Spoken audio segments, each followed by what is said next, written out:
લીલીછમ ભાજીઓથી ભરપૂર અને શિયાળામાં ગરમ ગરમ ખાવાની મજા આવે એવો નાસ્તો આજે આપણે બનાવીશું.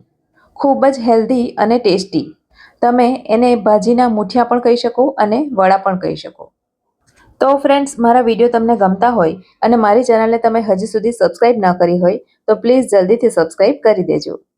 તો આ નાસ્તો બનાવવા માટે સૌથી પહેલાં આપણે લઈશું મેથીની ભાજી.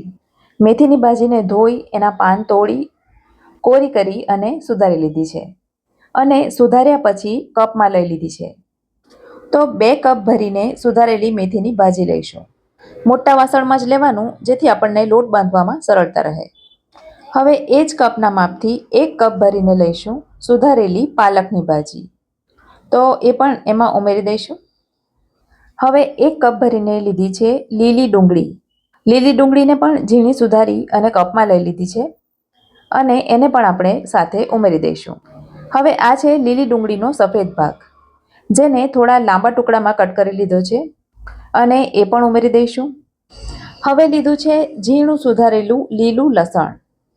તો 5 કપ જેટલું લીલું લસણ લીધું છે અને એ પણ ઉમેરી દઈશું. અને જો તમે લસણ ડુંગળી ન ખાતા હો તો નહીં લેવાનું, માત્ર 2 પ્રકારની ભાજી જ લેવાની. હવે અહીં મેં અડધો કપ ભરીને શિંગદાણાનો ભૂકો લીધો છે. શિંગદાણાને શેકી અને એનો દરદરો પાવડર બનાવવાનો, એકદમ ઝીણો ભૂકો નથી કરવાનો. હવે લીધા છે 5 કપ ભરીને સફેદ તલ. શિંગદાણા અને તલ ઉમેરવાથી નાસ્તામાં એનો ક્રન્ચી સ્વાદ ખૂબ જ સરસ લાગે છે. તો હવે એમાં મસાલા કરીશું. મસાલામાં લીધી છે 1 ટેબલસ્પૂન જેટલી આદુ, લસણ અને મરચાંની પેસ્ટ. સાથે જ 1 ટીસ્પૂન આદુની પેસ્ટ અલગથી લીધી છે. 1 ટીસ્પૂન લીધું છે તીખું લાલ મરચું અને લઈશું 2 ટીસ્પૂન જેટલો ધાણા જીરુંનો પાવડર. હવે લઈશું 1 ટીસ્પૂન હળદર અને સ્વાદ અનુસાર મીઠું ઉમેરવાનું. તો મેં અહીં 1 ટીસ્પૂન મીઠું ઉમેર્યું છે અને 2 ટીસ્પૂન જેટલી ખાંડ ઉમેરી છે.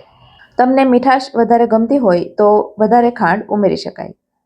હવે પહેલાં તો મસાલા અને ભાજીને સરસ રીતે મિક્સ કરી લઈશું. અને હા, જો તમને ગમતું હોય તો ખટાશ માટે એમાં લીંબુનો રસ અથવા આમચૂર પાવડર ઉમેરી શકાય. તો લોટ ઉમેરતા પહેલાં બધું સરસ રીતે મિક્સ કરી લેવાનું. હવે અહીં આપણે એમાં 3 પ્રકારના લોટ ઉમેરીશું. તો એક લીધો છે ચોખાનો લોટ, બીજો છે બાજરીનો લોટ અને ત્રીજો લીધો છે ચણાનો લોટ. આ રીતે 3 પ્રકારના લોટ ઉમેરવાથી મલ્ટીગ્રેઇન નાસ્તો ખૂબ જ હેલ્ધી બની રહેશે. હવે સૌથી પહેલાં ઉમેરીશું ચણાનો લોટ. ચણાનો લોટ બાકીના 2 લોટ કરતાં વધારે ઉમેરવાનો, કારણ કે ચણાનો લોટ ઉમેરવાથી જ નાસ્તો એકદમ ટેસ્ટી બનશે. તો 4 ટેબલસ્પૂન જેટલો ચણાનો લોટ લીધો છે. એની સામે 2 ટેબલસ્પૂન લીધો છે ચોખાનો લોટ અને 2 ટેબલસ્પૂન લઈશું બાજરીનો લોટ. બાજરીનો લોટ જો હોય અને તમને ગમતો હોય તો ઉમેરવાનો, નહીં તો માત્ર ચણાનો અને ચોખાના લોટથી પણ આ નાસ્તો બનાવી શકાય છે. હવે પહેલાં ચમચી વડે બધું મિક્સ કરીને જોઈ લેવાનું કે જે લોટ આપણે ઉમેર્યા છે એ પૂરતા છે કે નહીં. માટે જો જરૂર લાગે તો ફરી પાછા થોડા લોટ ઉમેરી શકાય. અને મૂઠિયાની જેમ આમાં પણ વધારે પડતા લોટ ઉમેરવામાં નથી આવતા, માત્ર ભાજીનું બાઇન્ડિંગ આવે એટલા જ લોટ ઉમેરવાના હોય છે. તો હવે હાથ વડે બધું મસળીને મિક્સ કરવાનું અને જરૂર પડે તો જ પાણી ઉમેરવાનું. પણ મને આ લોટ બનાવવા માટે જરા પણ પાણીની જરૂર પડી નથી. ભાજીના મોઇશ્ચરથી જ આ લોટ સરસ રીતે બંધાઈ ગયો છે.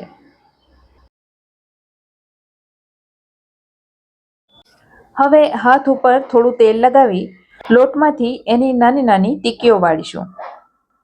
તમે ઈચ્છો તો એના મૂઠિયા પણ વાળી શકો, પણ જો આપણે એના મૂઠિયા વાળીશું તો એને ડીપ ફ્રાય કરવું પડે. પણ આપણે એને ડીપ ફ્રાય નથી કરવાના, પણ ઓછા તેલમાં શેલો ફ્રાય કરવાના છીએ. માટે આ પ્રકારની ચપટી ટીકીઓ વાળીને તૈયાર કરી દેવાની.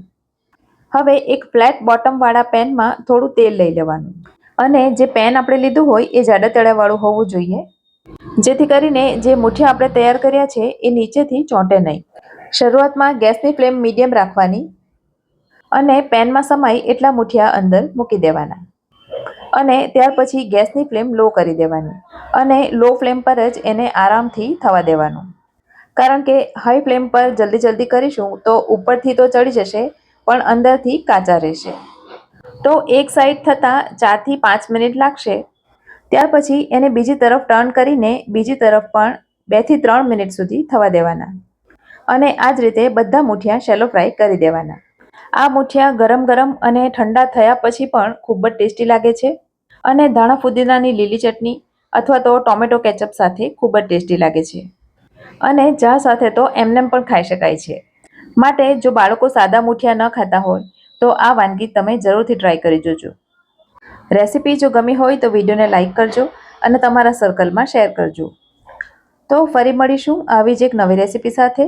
ત્યાં સુધી મને રજા આપો. આવજો.